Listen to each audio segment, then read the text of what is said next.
사진 속의 인물은 슬렌더맨. 현재까지도 미국 전역에서 떠돌고 있는 괴담 속의 주인공입니다. 그는 도저히 사람의 것이라고는 할 수 없을 정도의 새하얀 피부에 검은 양복을 입고 숲을 배회하는 인물로 알려져 있습니다. 보기에도 조금 섬뜩해요. 사진에서 보실 수 있다시피 얼굴이 있어야 할 자리에 그 눈, 코, 입, 귀를 포함한 이 이목구비가 어떤 것도 붙어 있지 않고요. 깡 마른 수준을 넘어서 인간의 상식으로는 도저히 이해할 수 없을 정도로 가늘고 긴 몸을 가지고 있습니다. 그의 키는 2m를 훌쩍 넘어서고 마치 촉수를 연상시키는 신체 구조를 가지고 있습니다. 슬렌더맨은 순간이동, 정신착란, 세뇌 등의 능력을 가지고 있고 일반 사람은 그와 마주치거나 접촉하는 것만으로도 정신줄을 놓고 미쳐버리기 일쑤라고 합니다.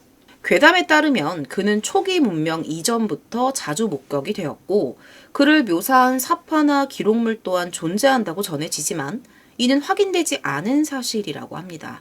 그의 행동과 존재의 목적에 대해서는 알려진 바가 거의 없고요. 그가 목격된 곳에서는 자연재해나 건물 화재 등이 발생한다고는 하는데 아직까지는 불명확한 사실이라고 합니다. 확실한 건 누구든지 이 슬렌더맨의 정체를 밝히기 위해서 그를 조사하려 하거나 우연이라도 그의 사진을 찍게 된다면 그의 표적이 되어버린다는 거죠.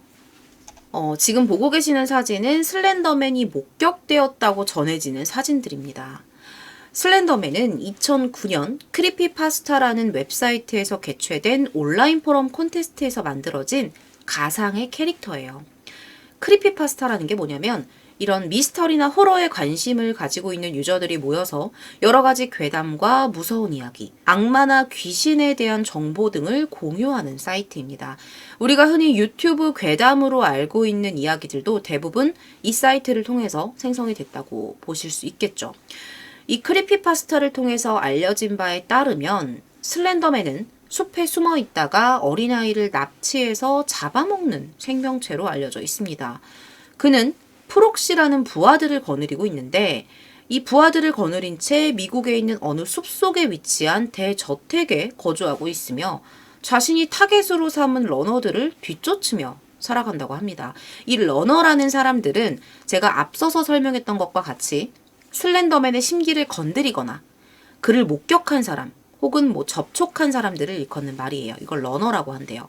뿐만 아니라 그의 추종자인 프록시가 되기 위해서는 반드시 사람을 살해하는 관문을 거쳐야 한다고 합니다.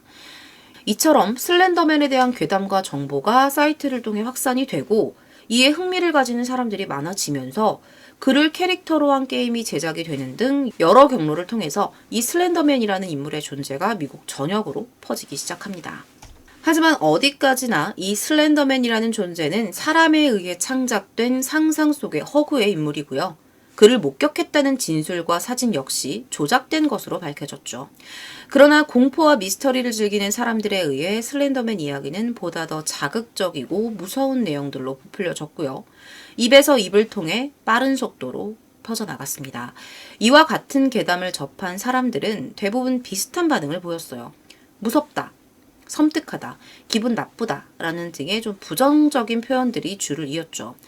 하지만 이 사진 속의 두 소녀만큼은 조금 다른 생각을 가졌던 것 같습니다. 물론 같은 것을 보고 듣더라도 사람마다 좀 생각이 다를 수는 있어요. 당연한 일이지만 이들의 경우에는 일반적으로 이해하기 어려울 만큼 그 정도가 매우 남달랐습니다. 이 두 소녀들은 바로 오늘 소개할 사건의 주인공입니다. 그럼 지금부터 미국 위스콘신주에서 벌어졌던 살인미수 사건에 대한 이야기를 시작하도록 하겠습니다. 사진 속에 밝게 웃고 있는 소녀의 이름은 페이튼 러너. 사건 당시 12살의 나이로 미국 위스콘신주 워키쇼에 위치한 초등학교에 재학 중인 학생이었습니다. 상당히 성격도 유쾌하고 활발한 그런 성격을 가진 평범한 학생이었어요. 반에서 분위기 메이커를 담당하고 있을 정도로 항상 예쁜 미소를 띠고 있었고 공부 또한 곧잘 해내는 그런 모범생이었죠. 그녀의 주변에는요, 항상 수많은 친구들이 있었습니다. 사람을 끌어당기는 매력 또한 그녀의 장점이었죠. 그런 페이튼의 모습을 유심히 지켜보던 시선이 있었는데요. 그 시선은 하나가 아니었습니다. 페이튼을 관찰하듯이 쳐다보던 의문의 두 인물은 서로를 마주한 채 고개를 끄덕이고 조용히 교실을 빠져나갑니다. 2014년 5월 31일, 그날은 학교에 가지 않는 토요일이었습니다. 이 페이트는 평소와 다름없이 부모님과 함께 집에서 단란한 시간을 보내고 있었어요. 그런데 그때 전화가 한 통 걸려와요. 같은 반 친구였던 안이사의 전화였어요. 이 안이사는 페이튼에게 전화를 해서 동네에서 좀 떨어진 니콜레 국립숲에 가서 같이 놀지 않을래? 라고 물었습니다. 근데 사실 조금 이상했던 건 이 안이사와 이 페이튼이 단둘이 만나서 놀 정도로 친한 사이는 아니었다고 해요.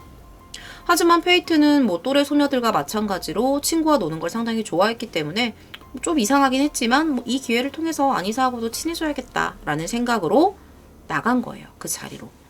그리고 안이사를 만나서 함께 니콜레 국립숲으로 향했습니다. 그곳은 고속도로를 따라서 한참을 걸어가야 도착할 수 있는 상당히 외진 곳이었어요. 울창한 나무들이 숲을 가득 메우고 있었고요. 바람소리가 조금은 으스스하게 느껴질 정도로 조용한 곳이었습니다. 숲으로 들어가는 입구 앞에는요, 이 페이튼과 안이사를 기다리고 있었던 또 한 명의 소녀가 있었어요. 또 다른 소녀의 이름은 모건. 그녀 역시 12살의 나이로 이들과 같은 학교에 재학하고 있던 학생이었죠. 캠핑이라도 할 거야? 이렇게 페이튼이 물어봤어요. 근데 같이 갔었던 이 안이사가 되게 비웃는 듯한 그런 표정으로 깔깔거리면서 기분 나쁘게 웃는 거였어요. 이 세 명의 소녀가 모였죠. 함께 이 입구에서부터 이어지는 오솔길을 따라서 숲속의 더 깊은 곳으로 들어가기 시작합니다. 페이튼의 말에 의하면 그 숲은 마치 세상과 단절된 것처럼 상당히 고요하고 음산했다고 합니다. 더 깊은 곳으로 향할수록 그 느낌이 더 강해졌던 거죠. 페이튼은 이게 뭔가 좀 잘못돼 가고 있는 게 아닌가라는 생각을 하게 됩니다. 그리고 곁에 있던 모건과 안이사에게 야, 우리 이제 좀 돌아가자, 그만 돌아가자 이렇게 얘기를 해요. 근데 그 순간 즐거운 듯 미소를 지으면서 앞서 걸어가고 있던 안이사가 표정을 굳히며 페이튼을 향해 달려들었습니다. 갑작스러운 그녀의 행동에 페이튼은 무척 당황했죠. 안이사는 페이튼의 양팔을 결박한 후 모건에게 지금이야 라며 소리쳤습니다. 그 소리를 들은 모건이 메고 있던 가방을 벗었고요. 그 안에서 뭔가를 꺼내들어요. 그리고 그 물건을 확인한 페이튼이 울부짖기 시작했죠. 모건이 가방에서 꺼낸 것은 13cm에 달하는 부엉용 칼이었습니다. 모건은 칼을 들고 페이튼에게 다가갔고요. 페이튼은 발버둥을 치면서 결박을 풀어내려 했지만 안이사의 억센 팔에서 벗어나는 것은 불가능했습니다. 곧이어 모건은 페이튼을 향해 칼을 휘두르기 시작했고 그녀는 팔과 다리, 몸통을 비롯한 신체 19군데에 치명적인 상처를 입게 됩니다.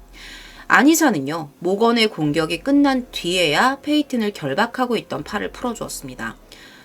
이 페이튼은 힘없이 바닥에 쓰러졌죠. 그럼 페이튼을 말없이 지켜보던 이 두 명의 아이들은 그녀를 그대로 버려둔 채 숲을 빠져나갔습니다. 두 소녀가 사라진 후 고통에 신음하던 페이튼은 도움을 요청하기 위해서 숲 밖에 위치하고 있었던 고속도로까지 기어가요. 피를 흘리면서. 살아야겠다는 그녀의 의지가 초월적인 힘을 발휘했던 걸까요? 다행히도 페이튼은 자전거를 타고 이 인근을 지나고 있었던 한 행인에게 발견이 돼요. 그래서 근처의 병원으로 이송이 됩니다. 병원에 도착하자마자 응급수술을 받아야 했을 정도로 상태가 상당히 심각했어요. 19군데의 좌상이 모두 중상에 가까운 수준이었죠. 하지만 다행히도 정말 수술은 성공적으로 마무리가 되었습니다. 페이튼은 구급차에 실려서 의식을 잃어가고 있었던 와중에도 자신을 공격했던 가해자들의 이름을 구급대원에게 정확하게 알렸습니다. 그리고 그 증언을 통해서 두 명의 소녀는 범행 직후에 곧바로 검거될 수가 있었죠. 그녀들은요, 사건 장소에서 얼마 떨어지지 않은 94번 고속도로 근처에서 체포가 돼요. 그녀들을 체포하기 위해서 출동한 경찰들의 말에 따르면 이 두 명의 아이들이 경찰이 다가오니까 극도로 예민한 반응을 보였대요. 우리 지금 당장 가야 할 데가 있습니다. 그러니까 잡아가려면 나중에 잡아가세요. 이런 식으로 반응을 했던 거예요. 하지만 검거는 됐죠. 검거 이후에 경찰서로 이동하는 차 안에서도 그녀들은 계속해서 우리는 슬렌더맨의 저택으로 가야 하니까 자신들을 풀어달라며 상당히 악에 바친 소리로 외쳤다고 합니다. 이미 예상하셨겠지만 그녀들의 입에서 나온 슬렌더맨은 제가 오프닝에서 소개했던 괴담 그 속의 주인공과 같은 인물입니다. 이게 과연 어떻게 된 일이었을까요? 자, 아니사 위어와 모건 게이셔. 이 두 명의 소녀들은 인터넷 괴담 속 인물에 불과한 슬렌더맨의 존재를 믿고 그를 열렬히 사모하는 추종자들이었습니다. 당시에 이 크리피파스타의 인기가 높아지면서 해당 사이트에서 떠돌던 괴담들 역시 유명세를 타기 시작했습니다. 그 중에서도 단연 슬렌더맨에 관한 괴담이 가장 많은 관심을 불러일으켰었죠. 아니사와 모건도 마찬가지였어요.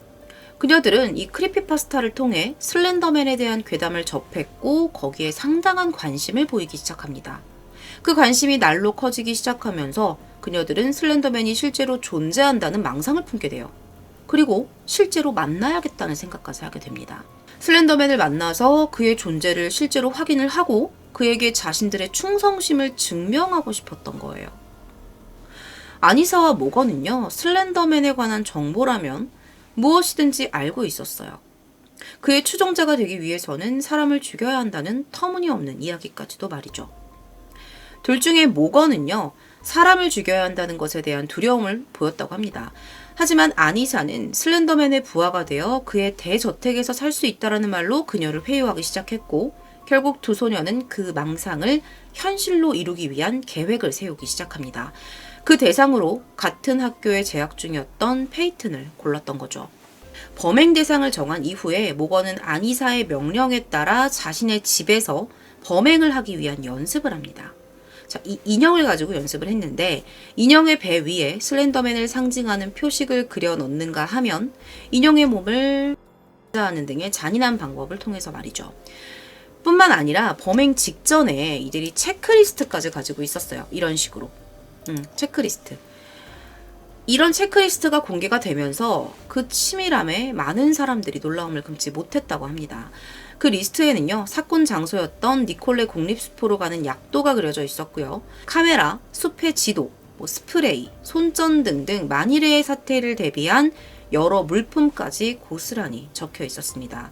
이처럼 만반의 준비를 마친 그녀들은 범행을 실행에 옮길 날짜를 정했습니다. 원래 아니사가 사건 발생 하루 전이었던 5월 30일에 페이튼을 살해하려고 했지만 모건이 하루만 더 시간을 주자 이렇게 제안을 했기 때문에 결국은 31일에 범행을 저질렀다라고 진술을 했습니다. 아니사의 사주를 받은 모건이 페이튼을 공격했고 그들은 계획을 실행하자마자 슬렌더맨을 만나기 위해 그가 살고 있다는 저택을 찾아 나섭니다. 하지만 곧 출동한 경찰들에 의해 검거가 되었고 그들이 메고 있었던 이 가방에서 피해자의 혈흔이 묻은 흉기가 발견이 되면서 진범이라는 사실이 확인이 된 거죠. 동급생을 잔인하게 살해하려 한 두 소녀는 법의 심판을 받기 위해 법정에 서게 됩니다. 그들은 체포 당시의 모습과는 달리 상당히 차분하고 조용한 상태였습니다. 자신들의 범행에 대해서 큰 죄책감을 느끼지만 슬렌더맨을 위해서는 어쩔 수 없었다라는 말을 합니다. 그의 추종자가 되기 위해서였다는 거죠. 이런 믿을 수 없는 발언에 법정 안에 있는 모든 사람들은 분노에 찬 탄식을 내뱉었습니다. 판사와 배심원단의 요청 하에 그녀들의 정신감정이 이루어졌고요. 아니사는 망상장애, 모건은 정신분열증과 반항장애를 가지고 있다라는 진단이 내려집니다. 그녀들은 재판이 진행되는 과정에서 지속적인 정신과 치료를 받았고요. 재판이 거듭될수록 증세에 차도를 보였다고 합니다. 아니사는 내가 저지른 일에 대해 책임을 지는 것은 물론 망상증을 치료할 수만 있다면 무슨 일이라도 할 것이다 라고 다짐을 했습니다. 모건 또한 페이튼과 그녀의 가족에게 미안하다는 말을 전하고 싶고 부디 지금은 그녀가 잘 지내고 있길 바란다 라고 이야기하면서 확실히 이전과는 다른 모습을 보였습니다. 하지만 그들은 사람을 죽이려고 했던 이들이죠. 단지 미수에 그쳤을 뿐 그들의 목적은 사람을 죽이는 것이었습니다. 피해자인 페이튼과 그녀의 가족들 중에 재판에 참석한 사람은 없었다고 해요. 그저 판사의 선고가 내려지기 직전에 이 그녀의 어머니가 보내온 편지가 대리 낭독된 것이 전부였죠. 그 편지에는 현재 페이튼이 얼마나 심각한 트라우마에 시달리고 있는지에 대해서 좀 자세하게 기록이 돼 있었고요. 부디 가해자에게 선처 없는 판결을 내려줄 것을 호소하는 내용들이 담겨 있었습니다. 재판 결과 두 소녀 모두 2급 살인미수로 인한 유죄 판결을 받았고 미성년자임에도 불구하고 꽤 높은 수준의 처벌을 받게 됐습니다. 아니사는 10년의 징역과 함께 3년간의 정신치료 선고를 받았고 모건은 최소 40년이라는 기간 동안 경찰의 관리 감독 아래 꾸준한 정신치료를 받게 됩니다. 물론 각자 다른 병원에서 치료를 받게 되죠. 피해자인 페이트는 다행히 수술 일주일 후에 무사히 퇴원 수속을 밟았다고 합니다. 그녀는 그해 가을이 되어서야 다시 학교에 다닐 수가 있었다고 해요. 지인의 말에 따르면 페이트는 예전과 다름없이 즐거운 학교 생활을 하고 있고 공부도 열심히 하고 있다고 합니다. 하지만 회복된 몸의 상처와는 달리 그녀의 마음속의 상처는 평생 남아있겠죠. 한 존재에게 병적으로 맹신하게 되면서 옳고 그름을 분별하지 못했기 때문에 발생한 이 사건은 우리나라 언론 매체를 통해 전파를 탔을 만큼 많은 관심을 받았습니다. 이후 이에 대한 다큐멘터리 영화 비웨어 슬렌더맨이 개봉이 됐고요. 미국 인기 드라마에서도 이 사건을 기반으로 한 장면이 등장을 하는 등 한동안 많은 사람들의 뇌리 속에 잊혀지지 않았습니다. 이번 사건은 인터넷에 떠도는 괴담 속의 존재를 실제로 믿고 추종했던 두 어린 소녀가 자신들의 망상을 실현하기 위해 또래 친구를 살해하려 한 슬렌더맨 살인미수 사건이었습니다. 시청해주셔서 감사합니다.